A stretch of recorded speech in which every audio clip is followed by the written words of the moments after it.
ঈসা আলাইহিস সালাম দাজ্জালকে মারার পরে আরেকটা প্রজাতি বের হবে, এর নাম ইয়াজুজ আর মাজুজ। নাম শুনেছেন? এই যে এই সূরার মধ্যেই আছে, এই সূরা কাহফের কথা বললাম না, সূরা কাহফের পিছনের দিকে আছে ইন্না ইয়াজুজ ওয়া মাজুজ মুফসিদুনা ফিল আরদ। যুলকারনাইন বাদশার কথা পড়বেন, তিনি এই যে দেয়াল নির্মাণ করে দিয়েছিলেন লোহা এবং তামা দিয়ে, মনে আছে পড়েছেন? আচ্ছা, এই ইয়াজুজ আর মাজুজ যখন বের হবে পৃথিবীর পানি খেয়ে শেষ করে ফেলে দিবে একেবারে। এরা এত বেশি হিংস্র হবে যে এদের সাথে লড়াই করার মতো ক্ষমতা কোনো মানুষেরই থাকবে না।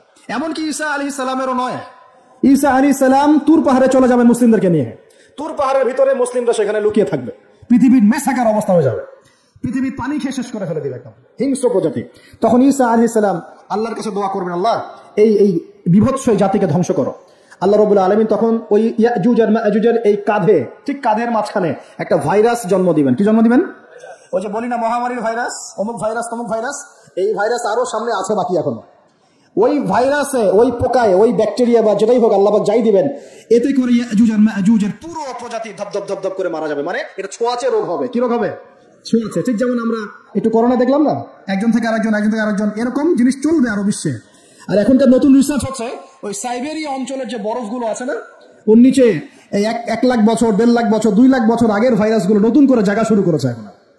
হ্যাঁ, এগুলো বিজ্ঞানীরা বলছেন যে এগুলো আবার কোন দিন জানি পৃথিবীতে আত্মপ্রকাশ করা শুরু হয়। সবকিছুই ঘটবে। বিশ্বটার খুব রহস্য আছে, বিশ্বটার অনেক রহস্য আছে। আল্লাহ পাক এগুলো খেলার ছলে সৃষ্টি করেন নাই, পরীক্ষা। লিয়াবলুয়াকুম আইয়ুকুম আহসানু আমালা, আল্লাহ পাক বলেছেন। এরপরে ইয়াজুজ আর মাজুজের সব প্রজাতি মারা যাবে। নবীজি বলছেন জমিনে কোনো জায়গায় ফাঁকা থাকবে না, সমস্ত জায়গাতেই ওদের দেহ পড়ে থাকবে। আল্লাহু আকবার। এরপরে ঈসা আলাইহিস সালাম আল্লাহকে বলবেন, আল্লাহ জমিনটাকে পবিত্র করে দাও। আল্লাহ পাক কি করবেন জানেন? বড় বড় নখরওয়ালা, বড় বড় নখ আছে, নখ দেখেছেন? বড় বড় নখ, বড় বড় নখওয়ালা একটা স্পেশাল প্রজাতির পাখি আল্লাহ পাঠাবেন। কি পাঠাবেন? পাখি। এটা কোন পাখি, কি নাম আমরা জানি না।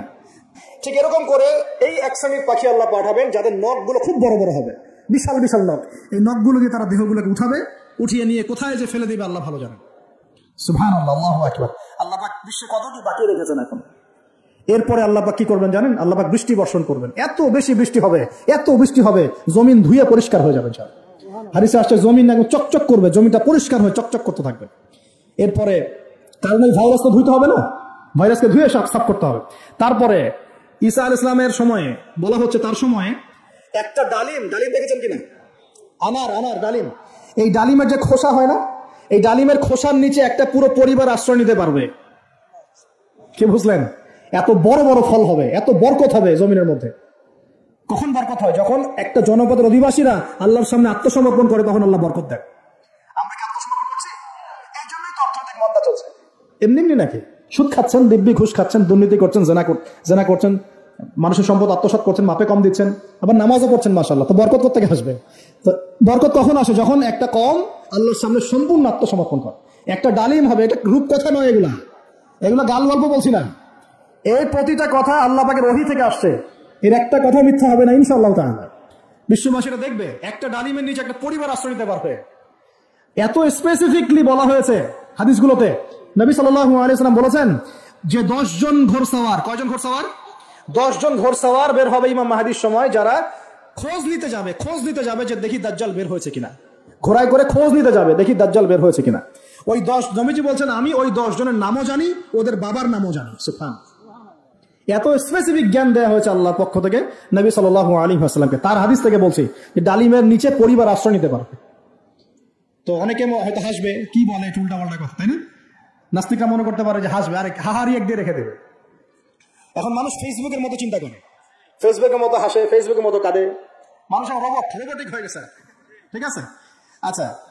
তো এরপর কি? এরপরে বরকতের এই সময়টা শেষ হয়ে যাবে কখন? যখন মানুষ আবার সেই জেনা, পাপ, শিরিক, কুফর এগুলোতে লিপ্ত হবে। আল্লাহ রাসূল বলছেন এমন একটা মানুষও বাকি থাকবে না, একটা মানুষও না, যে খালি লা ইলাহা ইল্লাল্লাহ কালিমাটা পড়তে জানে, এমন একটা মানুষও বাকি থাকবে না। বলেন নাউযুবিল্লাহ।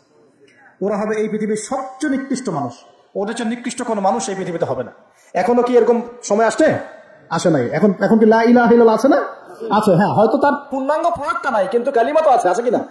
তখন নবীজি বলছেন এমন একটা যুগ আসবে যে লা ইলাহা ইল্লাল্লাহ বলার মতো একটা মানুষ খুঁজে পাওয়া যাবে না। আর মানুষ রাস্তাঘাটে কুকুরের মতো জেনা করবে। রাস্তাঘাটে কুকুর যেমন সঙ্গম করে না রাস্তাঘাটে, ওই রকম করে মানুষ রাস্তাঘাটে জেনা করবে। ওই সময়ে আল্লাহ রাব্বুল আলামিন পশ্চিম দিক থেকে সূর্য উঠাবেন। কোন দিক থেকে? সূর্য সত্যি সত্যি পশ্চিম থেকে উঠবে। পৃথিবী একদিকে ঘুরছে না এখন? কে জানে আল্লাহ পাক পৃথিবীর ঘূর্ণন থামিয়ে উল্টা দিকে ঘোরাতে পারেন, পারেন না? অবশ্যই পারেন। আল্লাহ পাকের জন্য এটা খালি বলা, কুন ফায়াকুন, হও হয়ে যাও, ব্যাস ব্যাস। আমি কয়েকদিন আগে রিপোর্ট দেখেছি, পৃথিবীর নিচে কিন্তু আগুনের স্তর আছে। আচ্ছা, জানেন তো পৃথিবীর নিচে আগ্নেয়গিরিগুলো আছে। পৃথিবীর ভিতরে একটা ঘূর্ণন হয়, সেই ঘূর্ণনের দিক পরিবর্তন হচ্ছে দিন দিন, এমনটা রিপোর্ট এসেছে। দেখেন, আপনি ইন্টারনেট ঘাটাঘাটি করেন, দেখেন। আর অনেকে রিপোর্ট করছে যে পৃথিবী আগে যে গতিতে ঘুরতো, এখন পৃথিবীর ঘূর্ণন গতি একটু বেড়ে গেছে। দেখেন রিপোর্ট, দেখেন। ঘূর্ণন গতি বেড়ে যাওয়ার মানে হচ্ছে টাইম দ্রুত পাস করবে। আর শেষ জামানার হাদিস এটাও আছে, সময় দ্রুত পাস করবে, আছে না? এটা হাদিস আসছে। তো প্রিয় ভাইরা, এই সময়ে মানুষ খারাপ হওয়া শুরু করার পরে এমন খারাপ হবে, আল্লাহর নাম নেওয়ার মতো কোনো মানুষ থাকবে না, আল্লাহ আল্লাহ বলার মতো কোনো মানুষ থাকবে না। তখন পশ্চিম দিক থেকে সূর্য উঠবে। কিভাবে কিয়ামত হবে? নবীজি বলছেন, একজন ব্যক্তি পানি খাওয়ার জন্য পাত্রটাকে মুখের সামনে নিবে, পানি গিলতে পারবে না, কিয়ামত হয়ে যাবে। ইযা ওয়াকাআতিল ওয়াকিআ লাইসা লিওয়াকাআতিহা কাযিবা আল খারিআতু মাল খারিআ ওয়া মা আদরাকা মাল খারিআ। আছে না? আম্মা ইয়াতাসাআলুন আনিন নাবাইল আযীম।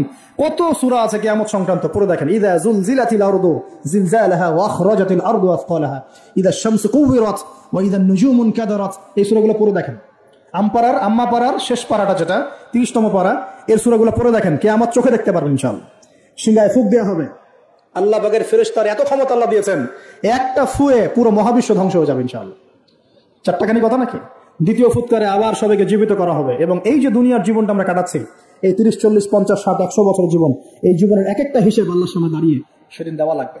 অতএব এই দুনিয়ার জীবনটাতে প্রস্তুতি গ্রহণ করি, 5 ওয়াক্ত নামাজ পড়ি, যাকাত দেই, কালিমা বোঝার চেষ্টা করি, আল্লাহ তাওহীদ শিখি, জানি, বুঝি, নবীর সুন্নত অনুযায়ী আমল করি, হালাল খাই, পরিবার গড়ি, মানুষের সৎ কাজে দাওয়াত দেই, অসৎ কাজে নিষেধ করি, ইসলামকে আল্লাহর জমিনে প্রতিষ্ঠা করার চেষ্টা করি। আল্লাহ পাক যা দিয়েছেন, জানমাল, সময়, শ্রম, আল্লাহ পাক যা দিয়েছেন, ক্ষমতা, প্রতিপত্তি, সম্পদ, এগুলোকে আল্লাহর দ্বীনের জন্য ব্যয় করি। ইনশাআল্লাহ দুনিয়া সফল হব, পরকালে সফল হবে ইনশাআল্লাহ আযজা ওয়া জাল। আল্লাহ পাক আমাদের সবাইকে সমকালীন ফিতনাগুলো সম্পর্কে সচেতন থাকার তৌফিক দান করুন, এবং এই রমজান আসন্ন রমজানে পরিপূর্ণরূপে ইবাদত করার তৌফিক দান করুন, এবং এই ইবাদত এবং শিক্ষাগুলোকে সারা বছর ধরে রাখার তৌফিক দান করুন, এবং জামানা সম্পর্কে সচেতন থেকে আগামী দিনে যা হবে সেভাবে পদক্ষেপ নেওয়ার তৌফিক আল্লাহ পাক দান করুন। আমিন।